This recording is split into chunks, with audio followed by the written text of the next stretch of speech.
morning. My name is Anton Panasiuk. I study at Professional Lyceum. The aim of our lyceum is to provide an endemically development restaurant business with professional chefs. On the basis of 9 classes, students are educated on a specialty they cook the confectionery. It's my future profession. I'd like to conduct the research what was my profession in past, its possibilities nowadays, and aspects in future. Let's start for the post. No archaeological evidence for the first cooking of food has survived. Most anthropologists believe that cooking fires began only about 250,000 years ago, when herbs started appearing.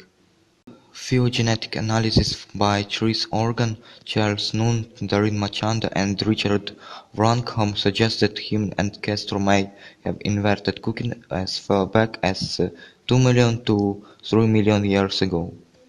Historians tell us the genesis of food service dates back to the ancient times. Street vendors and public cooks were readily available in ancient Rome. Medieval travelers dined at inns, taverns, monasteries, and hostelries. Colonial America continued this tradition in the form of legislated public house. The restaurant as we know it today is said to have been a byproduct of the French Revolution. The rich and famous have long enjoyed the service of personal chiefs. Until recently, personal chiefs were traded by wealthy families, royalty, and top government officials, prosperous businessmen, and the like. Personal chiefs traveled with their employees, serving them in battlefield, summer retreats, foreign lands, and villages. For example, Napoleon's personal chief is reported to have invented chicken meringue for his fanatical boss on battlefield. Jacques Pepin traveled with Charles de Gaulle as his personal chair. Oprah Winfrey's personal chief was elevated to exact celebrity status by helping her employer lose weight.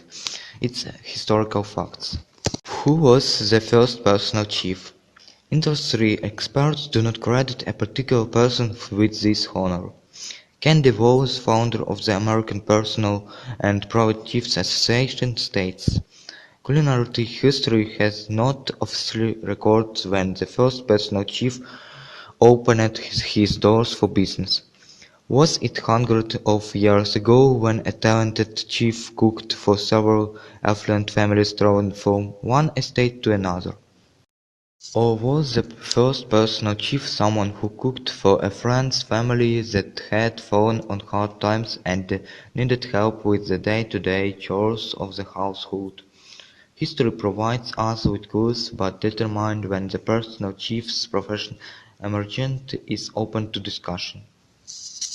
Nowadays, the profession of cook becomes more popular among students. More and more professionals gone into the restaurant business.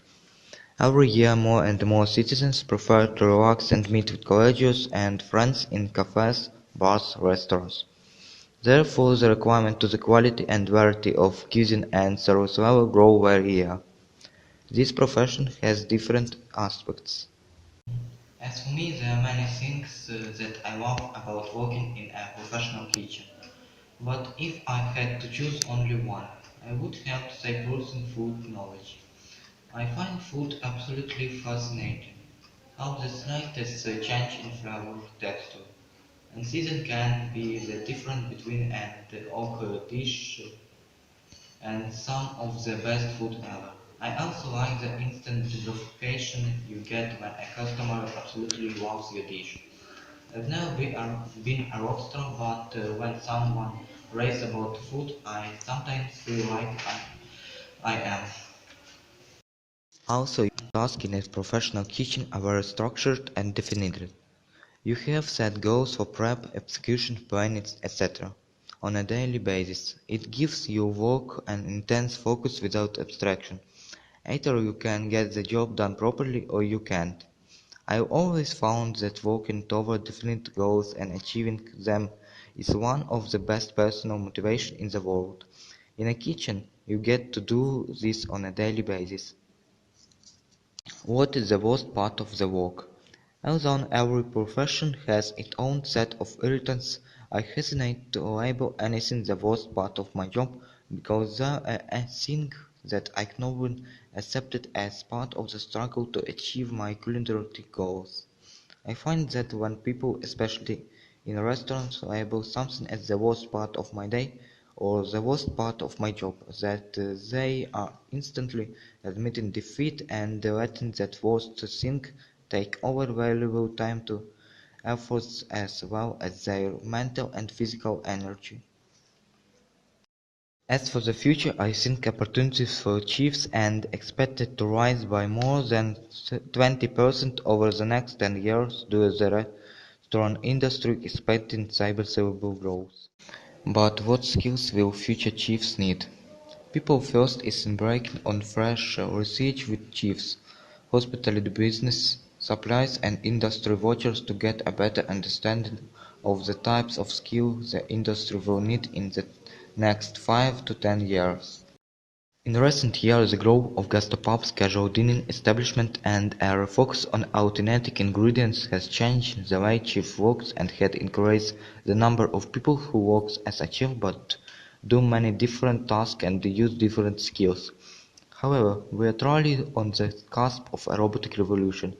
While most people are focused on autonomous cars, the Shadow Robot Company has been busy working on a robotic chef.